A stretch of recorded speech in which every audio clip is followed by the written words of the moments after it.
Hello, everyone, and welcome to TEP Talks Professional Series, a groundbreaking new podcast dedicated to showcasing the diverse career journey and professional accomplishments of TEP alumni, brought to you by the TEP Foundation. I am your host, Stan Silverman, URI Class of 79, Tau Omega 402. It's my privilege to speak to TEP brothers across a wide spectrum of industries, gaining insights into their fields, advice for breaking in, and a realistic look at the day-to-day work behind some of the most impactful careers in the modern economy. Personally, I found so many of the brothers with whom I spoke to have such interesting stories. I'm sure that in addition to the educational benefit that you will gain from watching and listening to these professionals, the stories that they tell are just plain fascinating. So pick one, anyone, or pick them all. I'm certain that it'll be worth your while. Thank you and happy watching. Hello, everyone. Today, I have the good fortune to be speaking with Robert Spiegel. Rob does cybersecurity in the U.S. Air Force. So, without further ado, here we go. Hello, brother. Hi, good afternoon. How are you? I'm well. How are you, sir? Doing well, brother. Thank you. Good, good. Well, I appreciate you helping us out with this project. Thank you. I think it's a great project. I'm really interested and excited to be here today. Thank you. So, where did you go to school? I went to Rutgers Camden in New Jersey. Yeah. Sigma Epsilon. Okay. And you graduated in 2005? No. I graduated 2011. So, did you do ROTC? No, I didn't. I actually so kind of to start things off, yeah, I actually joined the military, New Jersey Air National Guard, right out of high school. I grew up as an Army brat. My dad was military, and it was his recommendation that if I wanted to go to school, that the National Guard would basically be a good opportunity for me and help pay for my education. So that's kind of the route that's the path I chose. So after I went away to basic training, I came back and I started my first semester at Rutgers shortly after. In New Jersey Air National Guard, they actually offer 100% tuition assistance or tuition waiver for all New Jersey state schools. So it was the right fit, and it worked out. Okay, so you were in the Air Force National Guard? That's correct. Yep. Okay. Yeah, the most people, and I wasn't even aware of it. Most people know the Army National Guard, but there is an Army and an Air Force National Guard in each state. So, my dad was Army. He said if every time he would go places, he'd see the Air Force staying in hotels while they're staying in tents. So he said it's a better quality of life for you. So you should try this instead. Okay. Yeah. So now you've been active in the Air Force for how long? Well, 22 years now. Yeah. Wow. Yeah. I've been a reservist for about half of that time, and then I've been full-time for about the other half. Okay. So what's interesting is in the National Guard, most people just associate it with being a part-timer, being a reservist. However, there are opportunities to serve full-time. So someone's got to keep the lights on and make it so that the part-timers can show up and actually have something quality training and something to do. And that's my job now. Okay. All right. So that's your job in the Air Force, is to logistics for the reservists? Well, yeah, not exactly. I can so I'll get into it, but let me just start by just giving a quick disclaimer, just because I don't want anything to be misconstrued as me speaking on behalf in an official capacity. So the views and opinions that I share today are my own and do not reflect the official policy or positions of the United States Air Force, the Air National Guard, or the Department of War, or any U.S. government agency. So yeah, actually what I do, so I went to school, I went to Rutgers-Camden, I went for computer science. And initially when I joined the Air Force, my job was actually doing telephone systems maintenance. So I was responsible for maintaining the telephone systems on base. Shortly after graduation, I actually kind of started to use my degree a little bit more and doing kind of more help desk work and network engineering. And then I ended up commissioning um, in 2015. I commissioned. So I was enlisted for my first 12 years, then I commissioned, and I'm a commissioned officer now. And so most recently, I am currently the director of operations for a defensive cyber operations squadron. So what my role specifically is we defend Air Force systems from cyber attacks. So when so my kind of what that looks like from a full-time perspective is making sure that we have training to be able to make sure our part-timers are able to come in and perform that defensive mission. We have training ranges, conferences, and exercises and stuff that we participate in. And so my role is basically to make sure that all that stuff kind of happens. Okay, I'm assuming that you have super duper anti-spyware stuff. Yeah, we do have some tools that are I don't want to say they're special. I mean, we have specialized training on the tools, but they are the tools that we use are can be found in the civilian sector or in industry.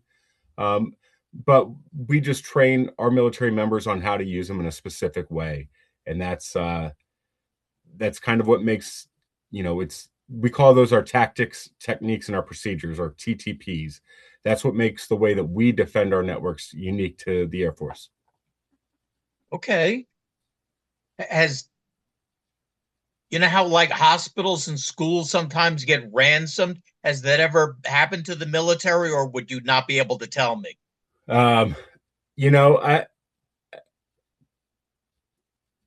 we consider ransomware to be kind of a low level cyber attack, usually because most of the, I mean, they can be disruptive, but most of the time, the people that are doing ransomware attacks are cyber criminals. They're usually looking to just get some Bitcoin, get some money, and then they'll release the data. So these are kind of usually less sophisticated cyber attack actors that are out there that are doing these sort of things. Um, the threat actors that I'm concerned about are usually doing more sophisticated attacks. Usually stuff, if it's espionage or they ransomware, they make it it's very obvious that it's happened. Um, Most sophisticated hackers want to go unseen or unknown, and they want to be able to linger and sit there and listen for as long as possible. So for the most part, these aren't going to be what we would refer to as a state-sponsored actor. So this isn't China or Russia or Iran.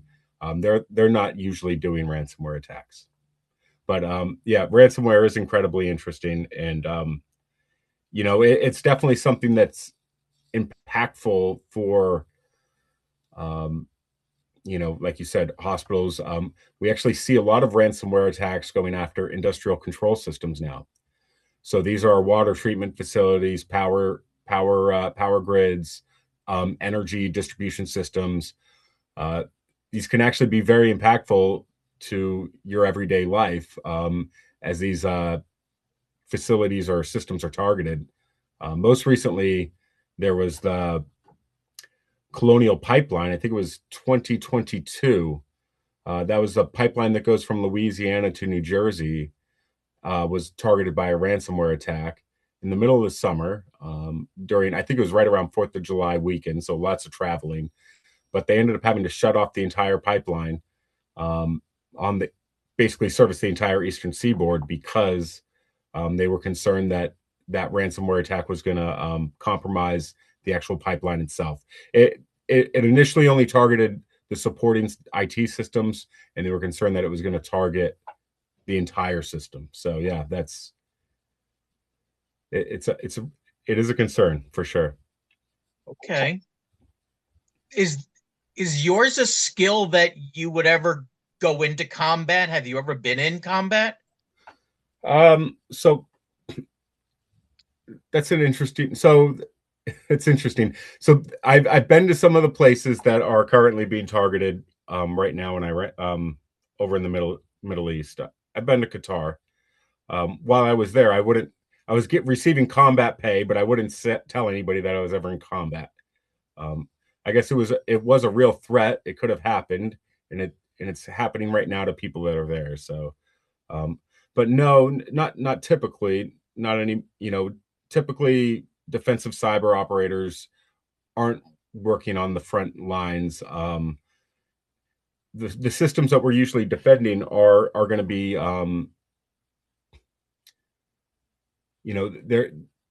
they're usually not put in harm's way. So they're usually a little bit more in the rear, a little bit safer areas, which is nice to know. But it doesn't make the work any less important, because we are supporting those frontline those folks on the front lines because they depend on those systems to work in order for them to be able to execute their mission. Sure. Does everybody in the Air Force fly? Fly? Oh, no, definitely not. Definitely not. Yeah, no, there's probably, I don't know the numbers. There's very few people that do fly. Because there's probably, if it's maybe 20%, it might even be 10%, and the rest is just all support personnel that keep the aircrafts in the air. The maintenance behind it to keep an aircraft flying it's an incredible machine that has to constantly keep churning in order to, because in order to make sure that we're not having, planes fall out of the sky, they have to do a lot of preventative maintenance, right? So sure. You don't want to wait for something to fail because it'll fail the wrong, when you can't afford to have it fail. So yeah, there's a lot of preventative maintenance that they're constantly doing on all the jets to be able to keep them in the air. So if somebody has a fear of flying, they shouldn't hesitate to join the Air Force and do what you do, or work on the planes, or feed the people in the Air Force, or any of that kind of stuff. You're going to probably have to go places, so you're going to fly, but you're not going to, you don't have to do it all the time. Okay. There's, out of a 22-year career, I probably fly in a military aircraft once a year. That's not that frequently. But it's not like in a B-52 bomber kind of a plane. Right, exactly. No. Okay. No. Where are you currently stationed, if you're allowed to tell me? Yeah, so actually, the nice thing about the Guard is I kind of get to pick where I want to be. So I'm currently stationed at Joint Base McGuire, Dix Lakehurst. That's in New Jersey. It's kind of right smack in the middle of New Jersey. So I've been there my entire time. As far as like a permanent duty assignment, a permanent duty location, but I've gone all around the world now for different opportunities, different missions. I've most recently I was out in Hawaii for a mission. That was a really fun one. Also, New Jersey National Guard is also state partners with Albania and Cyprus, so we get to engage with them pretty frequently. We actually had our Albanian partners out a couple of weeks ago, and we were training them on defensive cyber operations. Okay. So when you're in the Air Force, you're in active duty. What is your typical day like? What time do you start work? Are you done, or is it like a 24-hour on-call thing, or how does that work? No,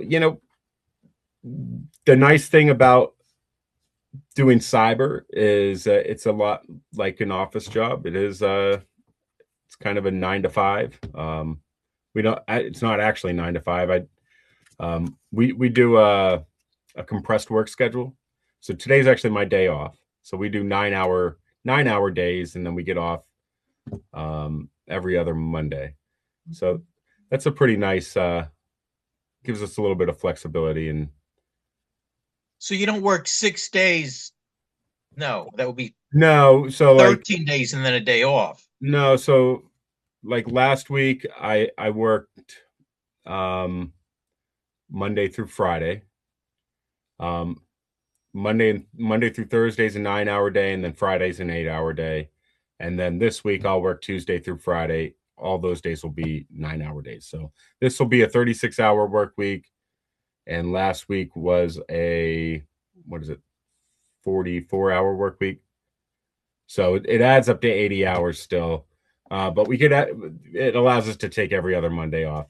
One of the reasons that they do the schedule that way is because I do have to work 1 week in a month. Okay. So it kind of gives us back those 2 days that we end up giving, that those Saturday and Sundays that we end up giving to work. We get those back on, 2 Mondays throughout the year. Is there a night shift that takes over when you leave? No. So what's interesting is, we don't do defensive cyber operations 24/7. We actually only get tasked with missions about every 2.5 years. And the reason for that is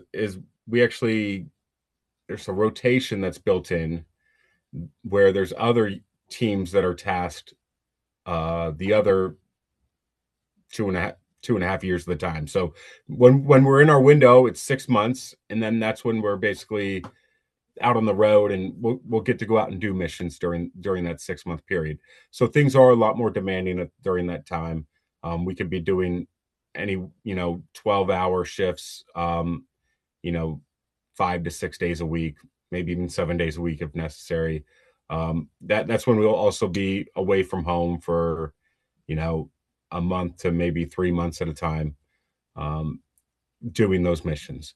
So yeah, the rest of the time, though, it's very much feels like a regular office job. That's when we're basically just preparing for that period of activation when we're in that 6 months. So when we say preparing, we're just making sure that everybody's trained and proficient on our tools and our capabilities, on those tactics, techniques, and procedures, so that they can go out and do that defensive cyber mission when we're called on to do it. Okay. What rank are you? I'm a major. You're a mate? Wow, that's impressive. Oh, thank you. Okay. Do you plan to do this for a career? I mean, think so. I'm a little bit longer, probably. I'm sorry, I didn't phrase that correctly. Do you plan to stay in this and then retire from this after X amount of years? Yeah, I mean, I'm eligible to retire now.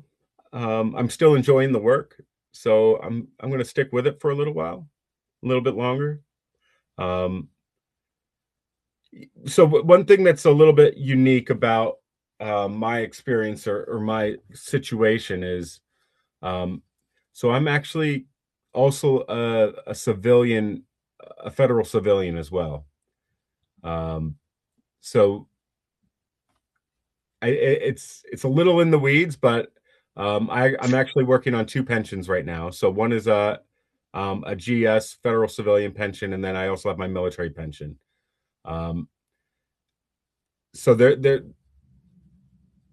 as far as militarily, I can retire right now. I couldn't collect on my pension immediately, though. And kind of the same thing with the GS, my GS federal civilian job. I'm not quite eligible to retire from that yet, but I also couldn't collect from my pension from that until I'm 57. So there's reasons to stick around a bit longer and continue to earn points, is what we call it. Those points kind of become a multiplier in calculating our retirement pay. So I'm gonna hang in there a little bit longer, as long as it's still enjoyable. I'm still liking the work that I'm doing. then I'm going to continue to do it. So, I'm sorry, the federal part of your job is, do you do anything special, or do they just classify you as military and federal? Civilian, rather, I guess. Yeah, yeah, I wouldn't say I do anything special. It definitely is more of a classification. I think it's so active duty. I think that really the active duty is expensive to Congress, so they came up with this other classification. They call them dual status technicians, and that's what I am. And in order for me to be a federal civilian, I have to be a member of the Air National Guard, and I have to be in the National Guard. So it's called a dual status position, and I basically have to have both statuses. If I were to separate from the military, I would also lose that position as well.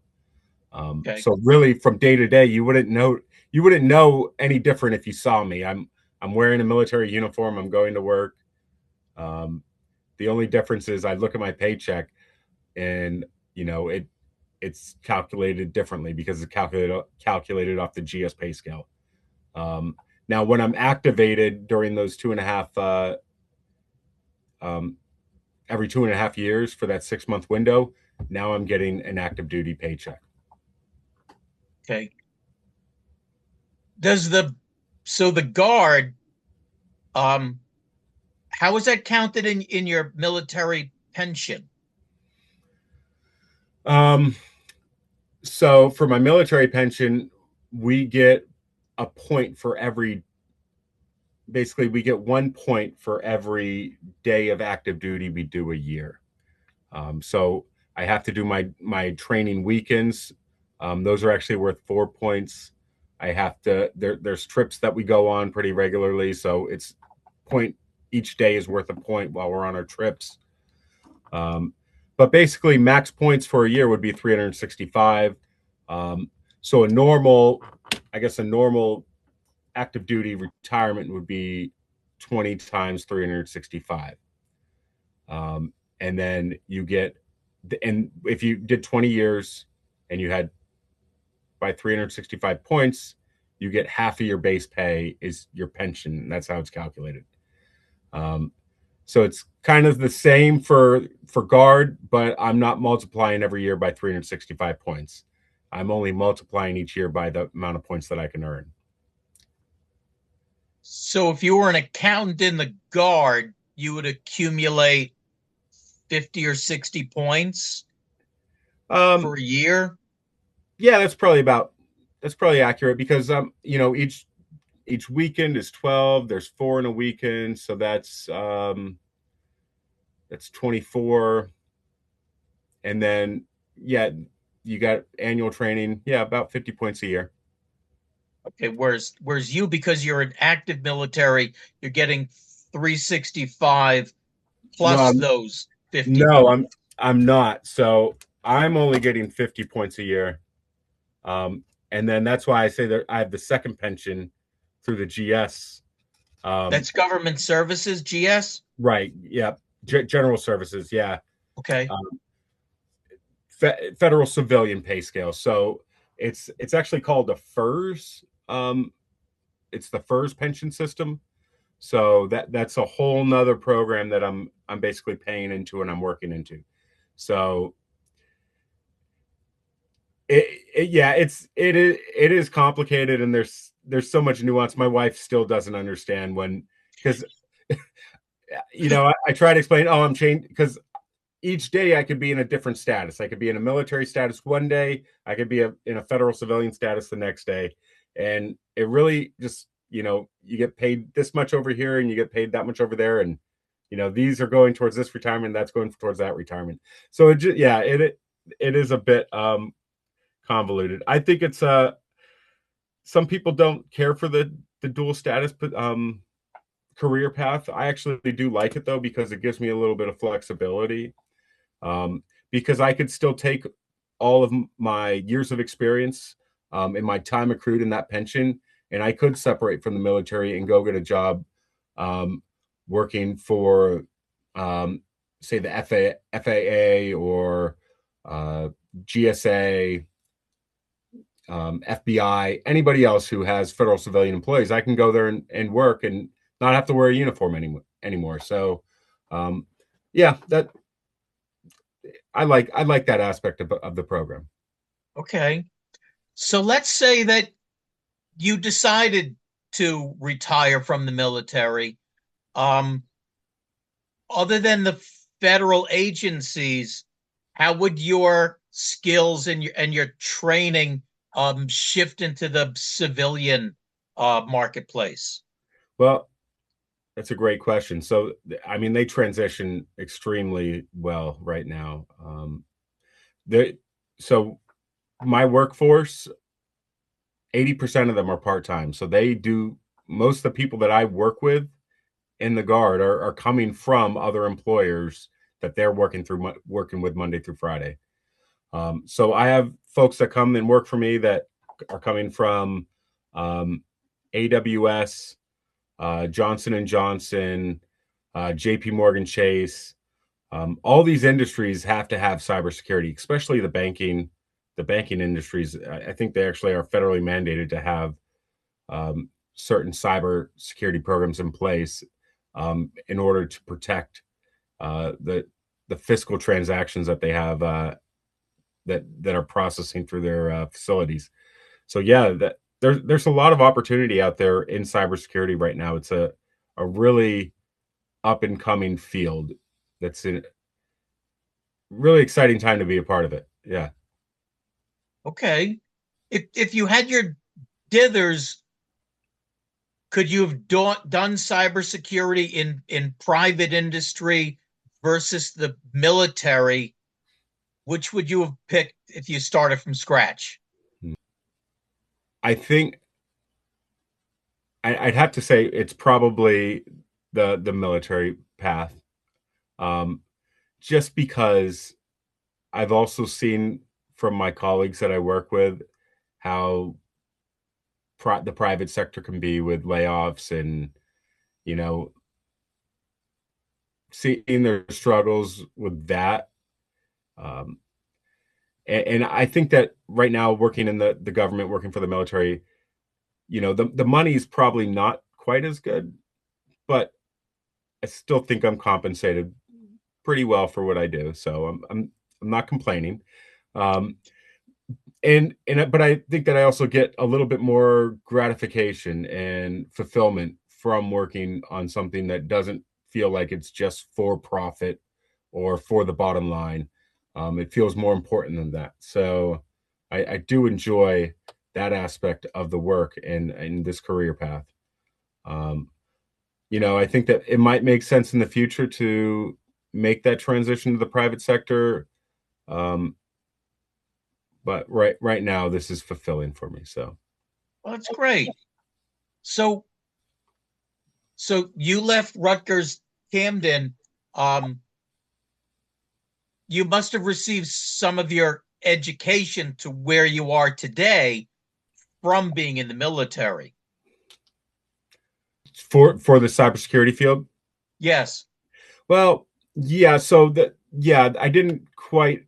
While going to Rutgers, I was going for computer science, and I fully expected that I would find a job doing some sort of software development, maybe database engineering. Um, but this kind of found me instead. But I would say that they pair very well together. So computer science and cybersecurity do go kind of hand in hand. Um, a lot of the same thought process and critical thinking is required for both fields. So it was a pretty easy transition for me. However, there was Air Force training that I did attend in order for me to be able to actually be a cyber operator.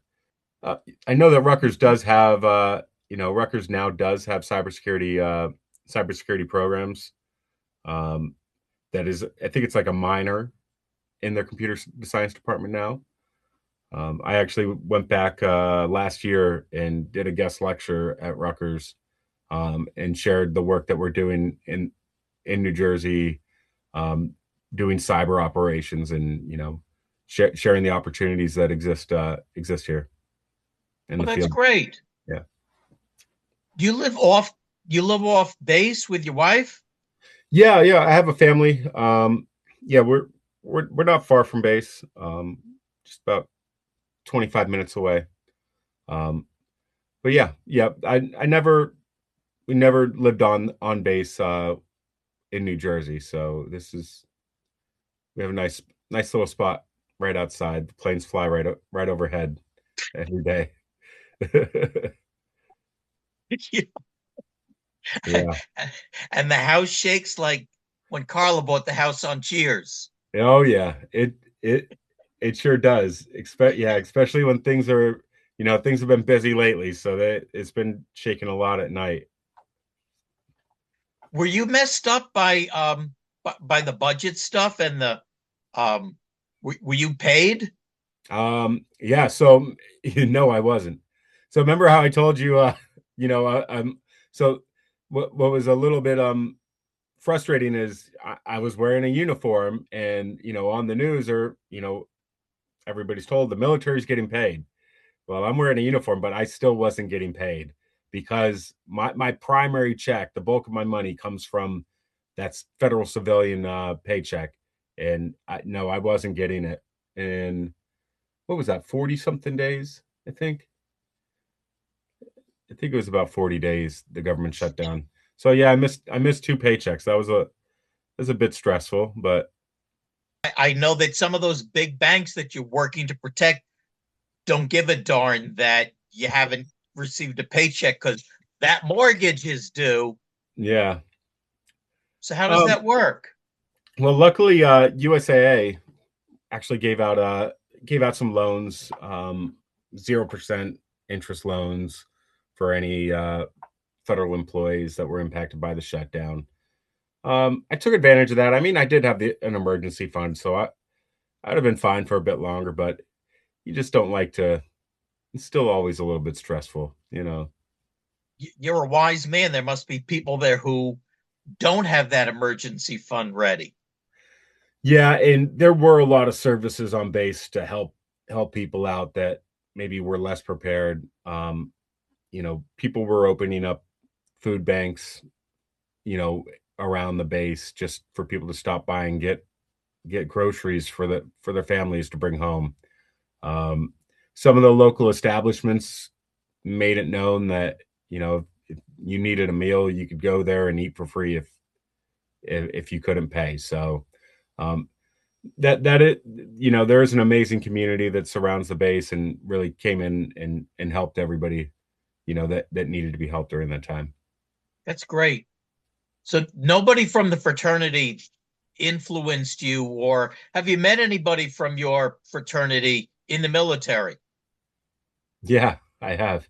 Really? Yeah, it's actually funny. One of my close colleagues at work now, when I first met him, um, so he does civil engineering on base, and when we first met, he told me that he went to Rutgers. Now he went to Rutgers, New Brunswick, not Rutgers Camden, and somehow he mentioned a fraternity, and I said, um,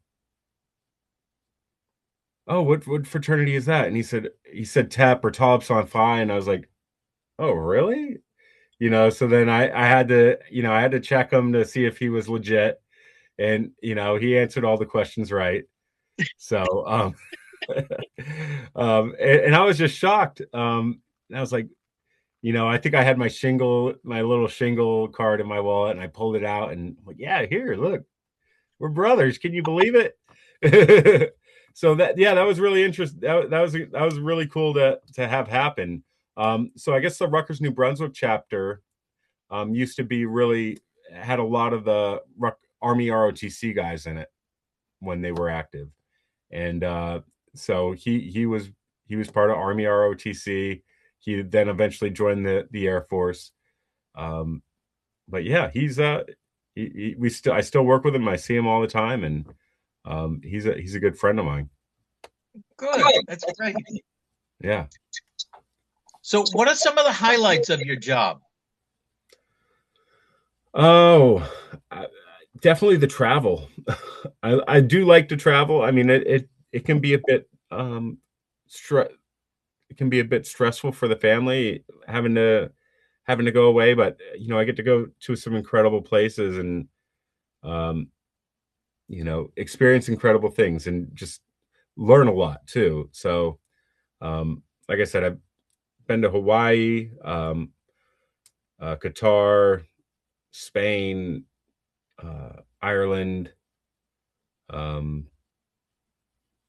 and then all over the U.S. as well. So, yeah, there's a lot of just getting to go out and see the world and see different places. Um, that one of the challenging things or frustrating things is, yeah, not being able to have the family there. I want to go back and share it with them now because it's like, hey, you've got to come here and see this. This is amazing. This food or the scenery. So yeah, I do like to get out and get out to travel. And whenever I do travel, I also like to. I'm really I like nature. I like hiking. So I also like to run. So I'll usually either find a running trail or a hiking trail and go out and just see the outdoors wherever I'm at and also just experience the area that way as well. What was Qatar like? Um, it it was really interesting. I mean, aside from it just being a dry, hot desert, I mean it really is hot. You know, I've been to Arizona and Qatar is way worse than Arizona. Um, Okay. just they, and how I don't know, I guess white it is. Like it hurts your eyes just looking outside. You got to wear sunglasses every time you go outside because everything is just so white and bright and the sun is so intense. But outside of that, I mean, the culture I thought was just amazing because they were a British colony not long ago. So it's very easy for Westerners, any English speakers, to be able to still go there and um, basically get anything you'd like. Uh, you could go downtown to the markets and go shopping. Um, One thing that was really fun is, they have a culture that's really, they like to bargain and negotiate. And it was always fun to go down there and try to buy stuff and see what kind of deal you could get. And then the food was also just incredible. I love eating, the lamb and the saffron rice and the hummus and everything like that. I can't find it nearly as good around here. I wish I could. So I'd almost want to go back just to eat the food for a week. But while I was there, they were building all the soccer stadiums for the World Cup. It I think it was happening a year or two after I was leaving. So it was just interesting to see how how fast that country could grow and build things. And I mean, they were expanding the highways and everything, and just like each week, if you went out, a new section of road would be built, and they were redirecting traffic, and it was just things happen so much faster there than in the U.S. You could probably drive down the same highway, for a year, and it'll say construction in progress, but you'll never see anything happening. That wasn't the case there. Things happened, and they happened quick. Were you told don't do this, don't do that? Yeah, they always give us a country brief and let us know kind of what the do's and don'ts are of the country that you're going to. Any of the Muslim countries, they're very strict on alcohol and pork. Um, we weren't allowed to have alcohol in the community while we were there. Um, and and there were ways to go and buy pork, but I didn't. I didn't need it that bad. Okay. But yeah, there was they definitely did. They had some different laws there, but there were also like exclusion zones. So like if you were staying in one of the high end hotels, like they served the alcohol in the high end hotels to foreigners. Um, So that, yeah, there were kind of separate rules for people that are visiting. Okay. What are some of the lowlights of, that's not a word, Yeah. lowlights of being in the Air Force? And this might be true for most government jobs, but I've found it to be, there's kind of two parts to the job. The one part is, yeah, you want to do just defensive cyber operations, and that's all you want to worry about, and you want to be really good at your craft. But because the Air Force is part of the government, we have a lot of red tape, and there's a lot of bureaucracy, and then there's also fiscal constraints, and then there's fiscal law and how we can spend money. And there's so much stuff that prevents us from just being able to do what we've really joined and want to be able to do. And I'd say that's kind of it, that system or that machine can kind of grind you down and wear you out a bit. I've had some wins recently, so right now I'm feeling pretty good. Good. um, and things are going really, really well. And that's why I said earlier, I don't know how long I'll stay, but I think that will be the aspect that will wear me down and just say, you know what, I'm tired of this. I just want to go and solve computer problems and not have to solve bureaucracy and fiscal and all these other problems too. But the one, I fancy myself pretty good at kind of working that system right now. I've learned it pretty well. I think that it makes me a more effective leader. The fact that I do understand it and kind of make it work for me.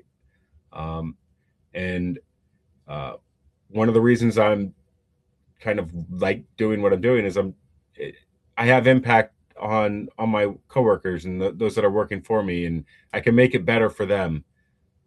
So the better I do my job, it makes it a better workplace for them to be able to do their job, and they can then focus on those, doing the cyber part, and I can focus on making sure that they can do that through by handling all the bureaucracy for them. Okay. I'm sure there's also politics in your job. Yeah, there can be a bit. Yes, we there's definitely a bit of a political navigation that has to happen. We we'll get some politicians that'll stop in, especially with what we're doing right now. So we've actually got we're growing our cyber footprint in New Jersey. We're actually doubling the size of our defensive cyber um, operations. So we're adding another 70 personnel to our team, and that was actually made possible because of our politicians, and they advocated for us to get this mission. On the other side of that, there was another team of individuals that lost their mission in New Jersey. So there's definitely some give and take, and there's some negotiating that happens with our politicians.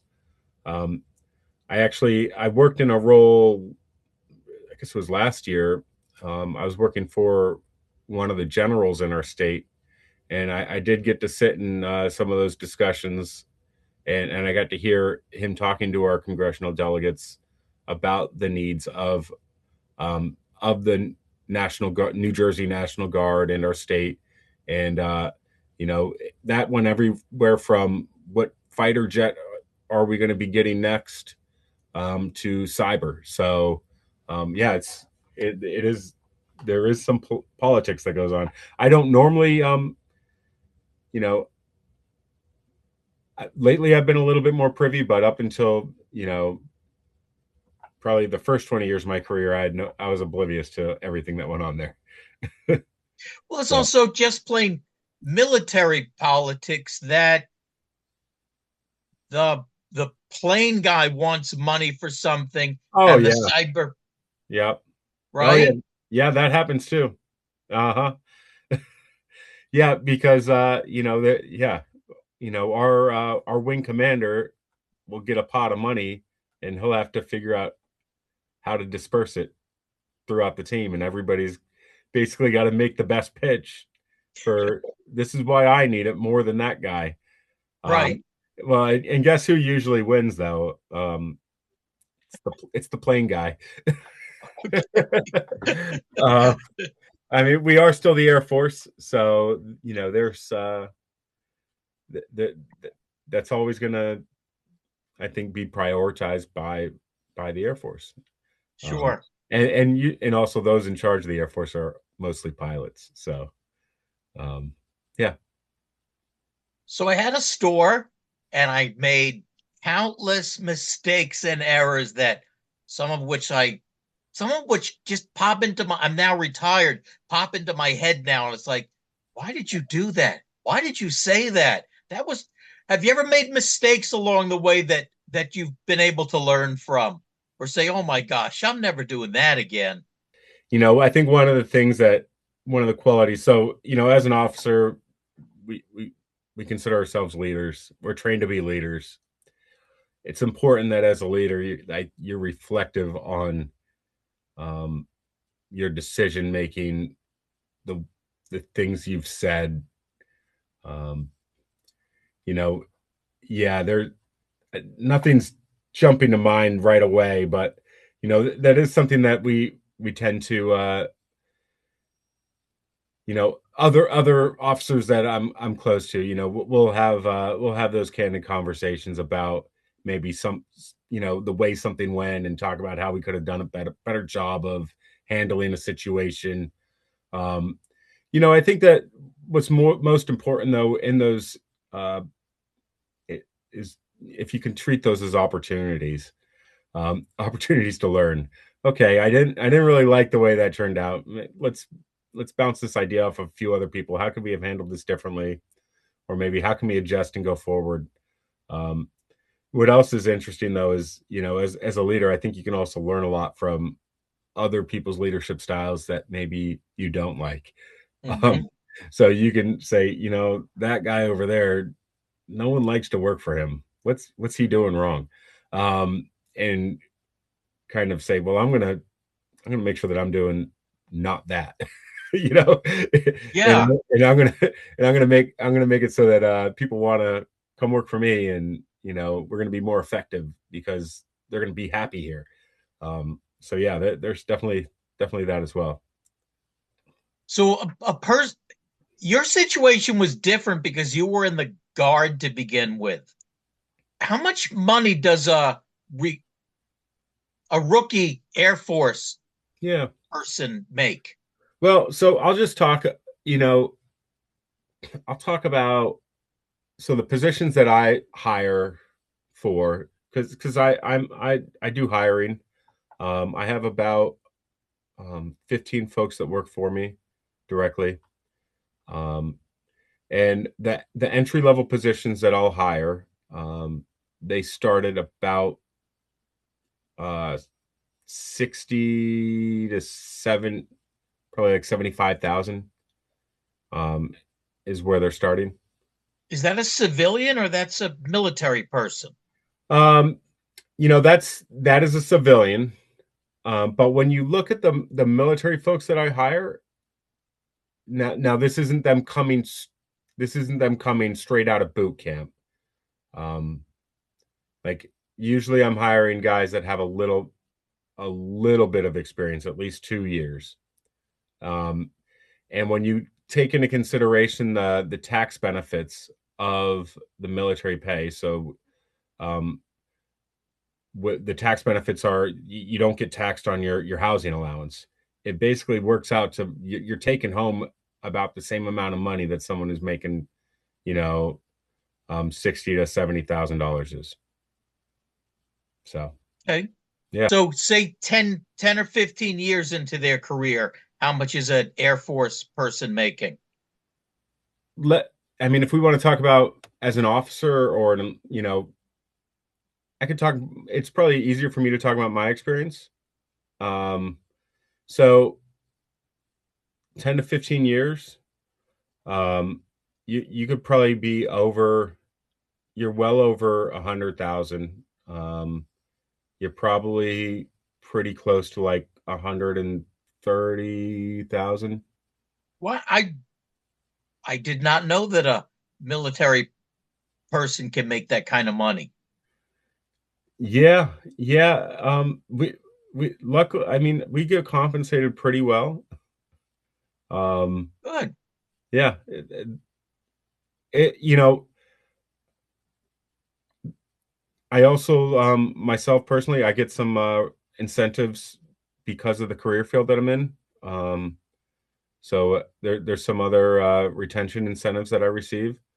Um, and the folks that work for me, they get special duty assignment pay because they're cyber. Cyber gets an extra, I think it's $300 to $800 a month, depending on your the role that you're assigned to. Um, so yeah, we do get compensated pretty well, but outside, you know, private sector pays even better. Um, yeah, my colleagues that are working in JP Morgan and working in Manhattan are probably doubling it, if not even more than what I'm making in the Air Force. Okay. So, I'm assuming that your health care is paid for.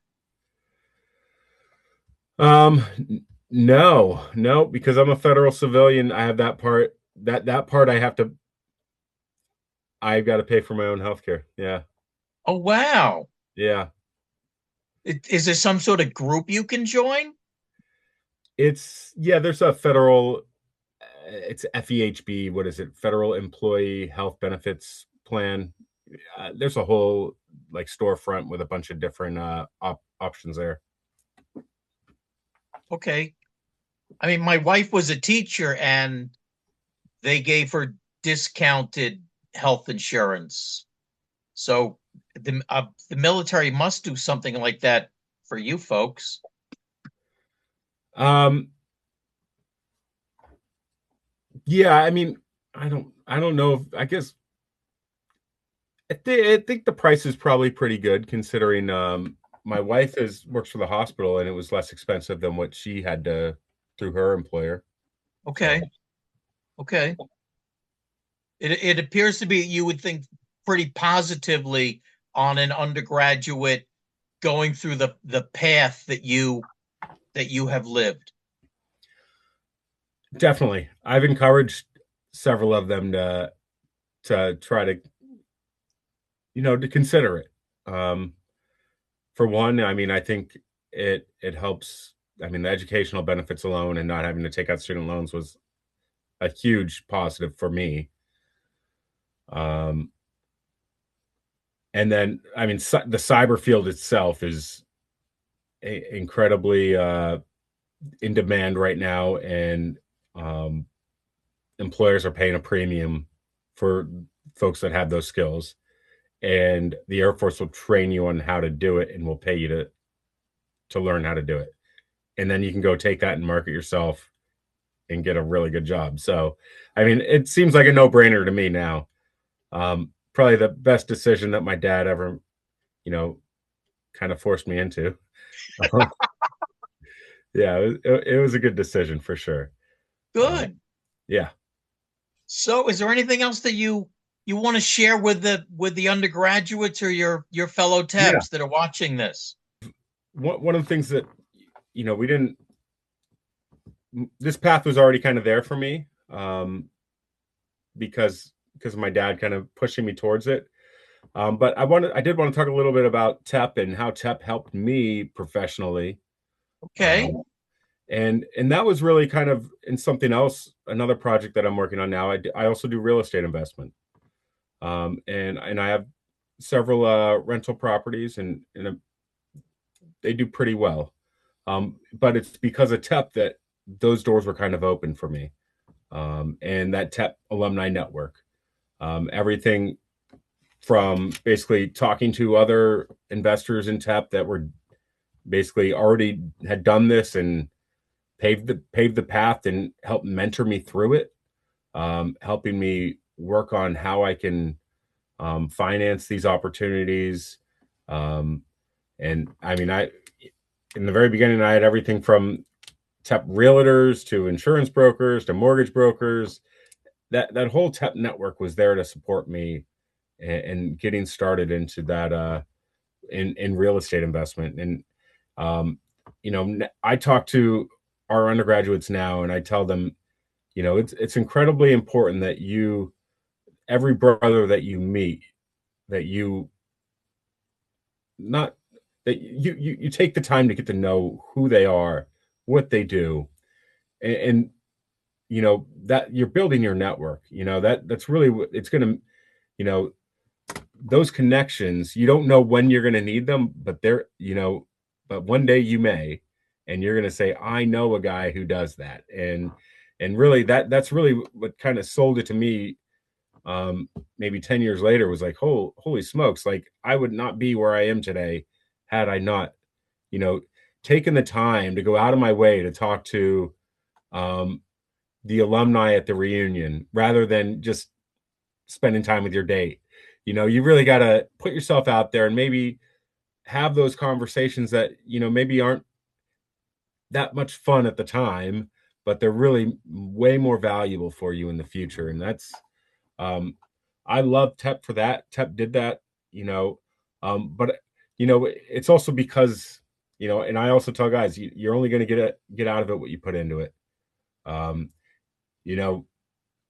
If you're not going and being a part of those, attending those events, being a part of the Brotherhood, organizing events with the alumni, you're never going to get those opportunities where you're going to meet those folks and make those connections. So, TEP has been amazing, and has just been a force multiplier in my life. And, I can't be happier that I joined TEP and, even enjoying the Air Force and made my career path this way, because it's made all the difference for me.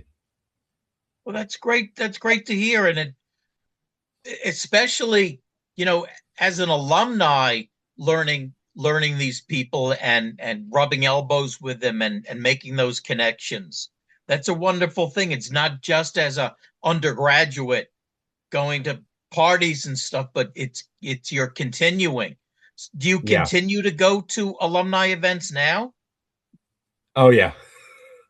I'm still very much involved on in our alumni association board. I'm a board member right now. I was the chairman for a couple of years, 3 or 4 years. I had to give that up for a little bit, just so that it, give a little bit more time to my family. But yeah, very much still involved in our alumni board. We had a softball game this last weekend, against the undergrads, alumni versus undergrads. We'll have our alumni induction celebration next month with our graduating seniors. We'll induct them into the Alumni Association. And then we do our annual reunion every November. And we also have a golf outing every fall as well. Well, all right. Is there anything else you want to share with us? I appreciate you talking about TEP. I appreciate you talking about the Air Force, and I appreciate you doing what you do for our country. Well, thank you, Stan. I appreciate you taking this time to let me share my experience in the Air National Guard, doing cybersecurity, and TEP. It's really, it really has been an amazing, experience through college and after graduation and everything. And, I'm just really fortunate to be where I am today. So thanks for letting me share that. I hope that maybe I can inspire an undergraduate or maybe someone who recently graduated to try something that maybe they hadn't considered, and take a leap of faith. And if anybody wants to reach out to me, I'd love to. If there's a way, Stan, that I can give you my LinkedIn that you could share with this, that would be fantastic. I'd love to Sure, be able to I'll connect just with some TEP brothers, and if mentorship or anything like that, I'd be excited to be a part of that. really appreciate that. Thank you. It's All been a right, thank you. pleasure speaking with you. Hey, this is a great project that you're doing. I'm really excited to see this. Good work. Thank you. Have a good Thank one. you. Take care. Be safe. All right, you as well.